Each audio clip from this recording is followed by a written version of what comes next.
আগে আম্মুকে দেখতাম সংসারের কাজ একটার পর একটা করতেই থাকতো, সারা দিন চলে যেত, তার কাজ আর শেষ হতো না। তখন আম্মুকে কত যে বকতাম, তখন আম্মুকে বলতাম একটুখানি রেস্ট করো, আমাদের সাথে গল্প করো। তখন শুধু আম্মু বলতো যখন তুই সংসার করবি তখনই তুই বুঝতে পারবি একটা সংসারে কত কাজ থাকে। আর এখন তো হাড়ে হাড়ে টের পাই সেই আম্মুর কথাগুলা। মনে পড়ে বারবার যে একটা সংসারে শুধুই কি রান্না বাড়া, একটা সংসারে আসার পর থেকে একটা মেয়ে সেই আগের মতন থাকে না। যখন একটা মেয়ে সংসারে আসে রান্না বাড়া শেষ করে তারও আর অনেক কাজ থাকে, আর তার সেই দায়িত্ব আর সেই কাজ করতে করতে কিন্তু তার সারা দিন পার হয়ে যায়। আর এখন তো আপনাদের ভাই আমাকে বলে তোমার কি কাজ শেষ হয় না, একটু বসো, একটু বসে রেস্ট করো। আর তখন আমি হাসি, আম্মুর সেই কথাগুলো আমার বারবার মনে পড়ে। এই তো সকাল সকাল উঠে কিন্তু এত থালা বাটি, এত প্লেট এগুলো ধুতে হয়। রান্না বাড়া শেষ হলে যে একটা মেয়ের কাজ শেষ তা কিন্তু নয়। একটা মেয়ে রান্না বাড়া শেষ করে ঘর বাড়ি পরিষ্কার করা, পাশাপাশি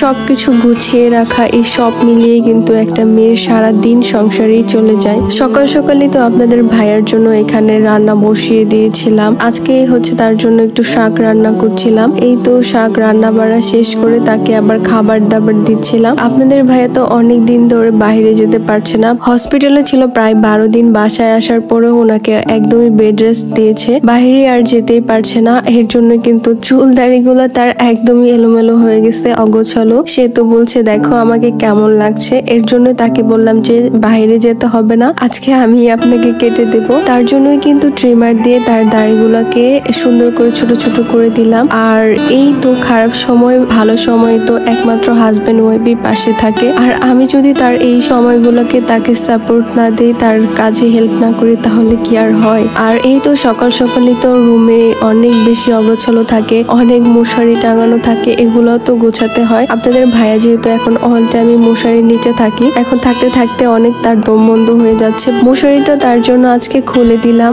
আর রুমটা কেন জানি না অনেকদিন ধরে অগোছালোই আছে, আমি গোছাতে চেয়ে কেন জানি না গোছাতে পারছি না। এই তো সকাল সকাল আপনাদের ভাইয়ের জন্য এদিকে নাস্তাও কিন্তু রেডি করছিলাম। আর এই তো সব রান্না বাড়া করে নাস্তা টাস্তা রেডি করে সবকিছু করতে করতে আমার যে দিন কোন দিক দিয়ে চলে যায় আমি নিজেও জানি না। আর রান্না করতে গেলে কি আর ভিডিও করব, রান্না যখনই করি তখনই শুধু কারেন্ট চলে যায়। তো ছোট একটা লাইট জ্বলে, সেটা দিয়েও এত বেশি ভালো আলো ফুটে না। আর আইপিএস থাকলেও সেটা আসলে রান্নাঘরে আর দেওয়া হয়নি। 24 ঘন্টার মধ্যে প্রায় 14 ঘন্টাই কারেন্ট থাকে না, এর জন্য কিন্তু আইপিএস এর লাইনটা আসলে রান্নাঘরে এখন আর দেওয়া হয় নাই। আপনাদের ভাইয়া যেহেতু অসুস্থ, শুধু রুমেই দেওয়া আছে, এর জন্য আসলে ভিডিও শুট গুলো ওরকম ভাবে নেওয়া হয় না, রান্না বাড়া করলেও ঠিকঠাক মতন। আর এই পর্যন্তই ছিল আজকের ব্লগ। সবাই অনেক বেশি ভালো থাকবেন আর আপনাদের ভাইয়ের জন্য অনেক বেশি দোয়া করবেন। আল্লাহ হাফেজ।